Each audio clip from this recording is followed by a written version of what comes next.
नमस्ते मालकिन। अरे कौन हो तुम?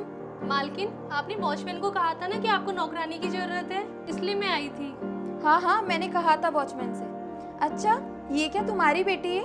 हाँ हाँ मेम साहब, ये मेरी बेटी है, लेकिन ये बहुत शांत है, आपको परेशान भी नहीं करेगी। अच्छा अच्छा, ठीक है, कोई बात नहीं, तुम अंदर आ जाओ। ठीक है मेम साहब, चलो बेटा अंदर।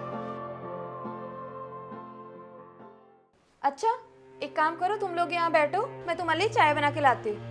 रुकिए मेम साहब। हाँ, क्या हुआ? मेम साहब, मेरे रहते हुए आप क्यों चाय बनाओगे? आप बैठिए, मैं चाय बना के लाती हूँ। अरे अरे, कोई बात नहीं, आज मैं बना देती हूँ, तुम कल से चाय बना देना। तुम बैठो अभी, ठीक है? चलो बेटा, तुम वहाँ बैठ जाते हैं ना।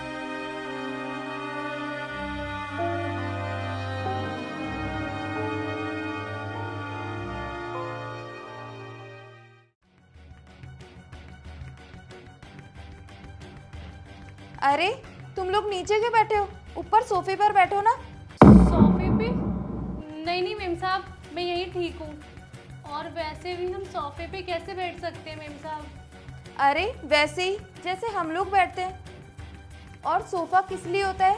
बैठने के लिए होता है ना। चलो उठो वहां से और यहाँ बैठो, आओ इधर। चलो बेटा, वहाँ पे बैठते अपन, है ना? ठीक है मम्मा।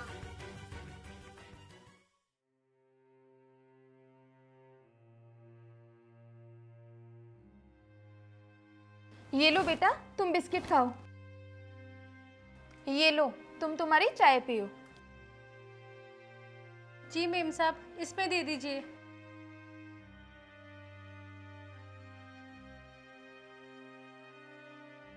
अरे लेकिन कटोरी में क्यों?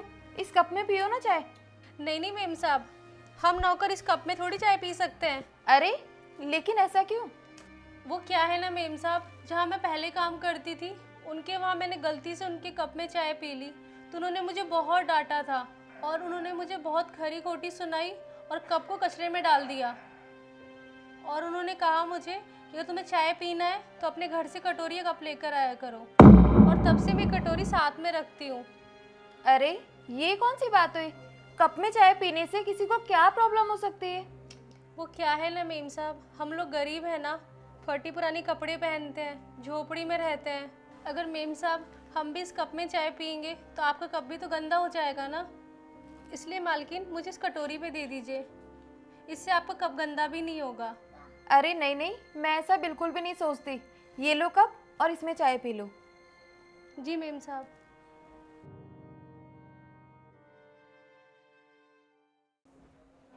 अच्छा ठीक है, चलो तुम ये बताओ कि तुम कितने पैसे लोगी? मेम साहब, आप जितना दोगी उतना ले लूँगी मैं। अरे लेकिन ऐसा क्यों?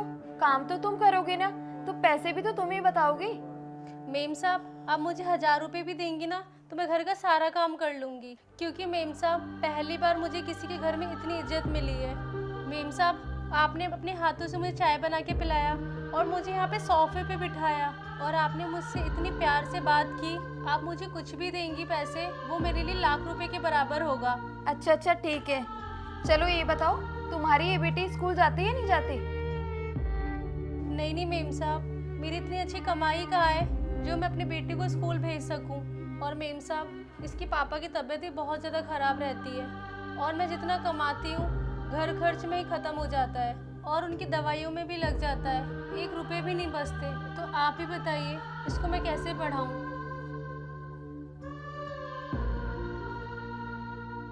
तुम इस बच्चे की टेंशन मत लो, इसका एडमिशन हम अच्छे स्कूल में करवाएंगे और इसके जितने भी पैसे लगेंगे वो पैसे मैं दूंगी तुम्हें, और तुम्हें मैं 10,000 रुपये सैलरी दूंगी।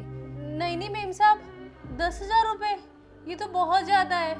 मेम साहब, आप मेरी बेटी का स्कूल में एडमिशन करवा दीजिए, मैं आपके घर में कम पैसों में भी काम कर लूँगी।